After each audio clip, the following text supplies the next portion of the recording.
Question you saw in Hari Bhakti Vilas, there are some different shlokas quoted from different Puranas, because Hari Bhakti Vilas is written by Sri Sanatana Das Goswami Pad, and therein he's describing, it's called the Gaudiya Vaishnava Smriti. Smriti means the rules, has rules and regulations and mantras and pujas and different guidelines and shlokas and verses which teach us how to practice and perform different limbs of bhakti. So when talking about japa and mala, it talks about that we should only chant on mala that's been offered to Krishna. There's one or two verses to describe. First, you purify the new japa mala by washing, just sprinkling prokshan. Prokshan means sprinkling water, prokshan. Sprinkling water, Ganga water, Jamuna jal. Purify them, and then do achman, and then you offer the substance to Krishna, the beads. And because we're offering to Krishna, Krishna only accepts an offering if it's tulsi.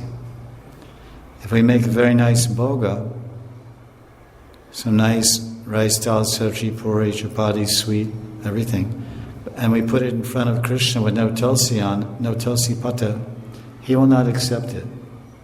So tulsi is the essential ingredient. So when we have to offer our mala to Krishna. This is a rule in Hari Bhakti Vilas, because it's called prasadi mala. So our japa mala, it has to be tulsi, because we have to, before we even chant on the mala, we have to offer it to Krishna. In the beginning days of ISKCON, Prabhupada was in New York. He was very poor when he went there, so all he had was a few dollars in his pocket, and one suitcase with some rice and dal and some spices from India and some ghee, because he thought he wouldn't be able to find any grains.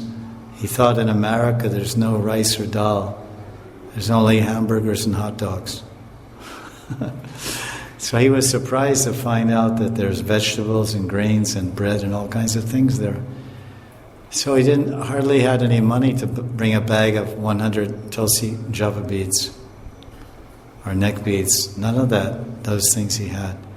So when he gave the first initiation, he said, "You need some beads. You have to bring me a set of beads." And they said, "Well, Prabhupada, there's a arts and crafts store here where they sell crayons and paints and canvas and cardboard and all kinds of things for art.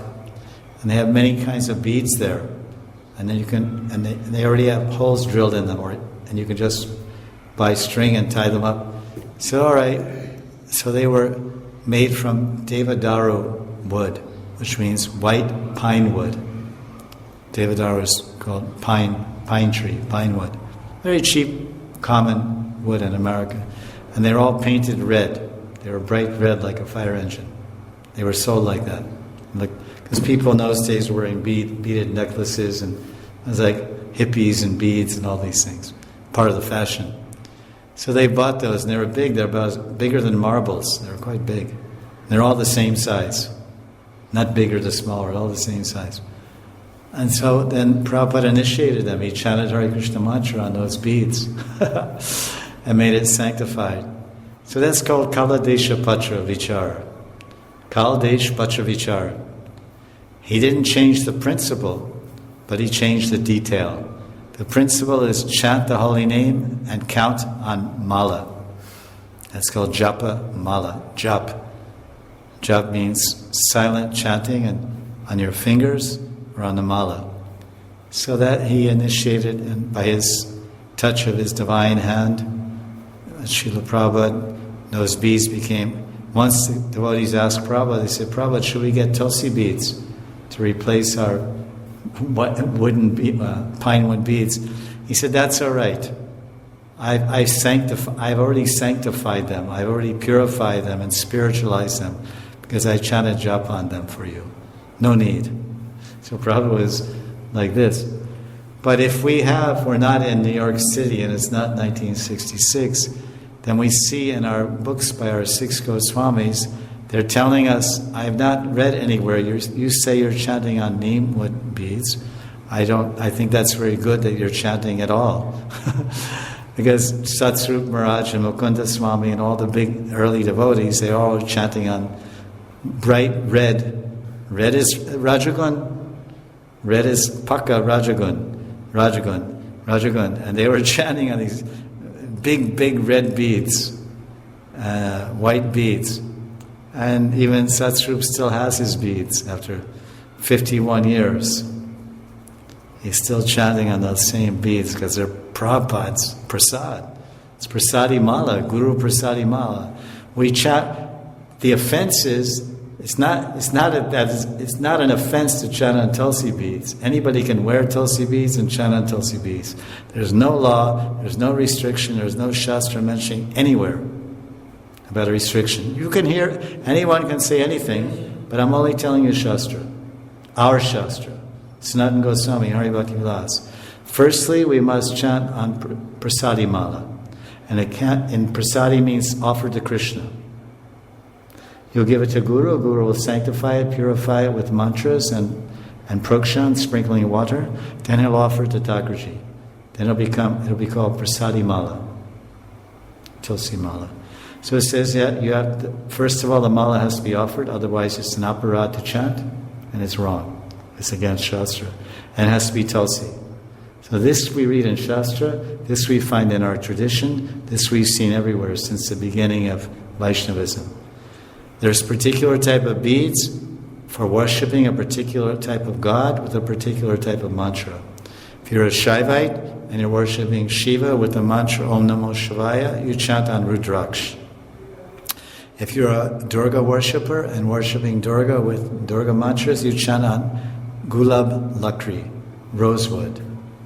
If you're a Vaishnav, Ram Bhakti, Vishnu Bhakti, Krishna Bhakti, you chant on Tulsi and you worship with your mantra Om Namo Bhagavate Vasudevaya, Sri Krishna Sharanam Manma, whatever.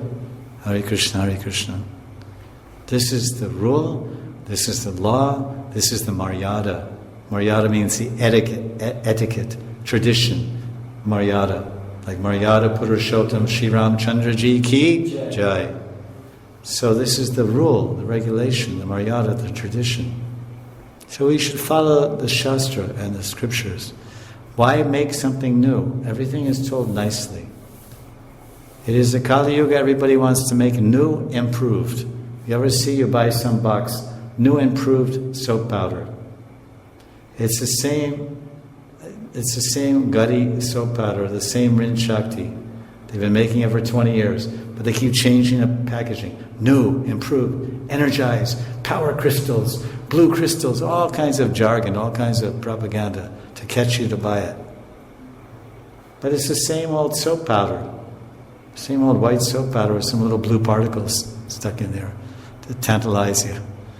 So old is gold, just follow the traditional way.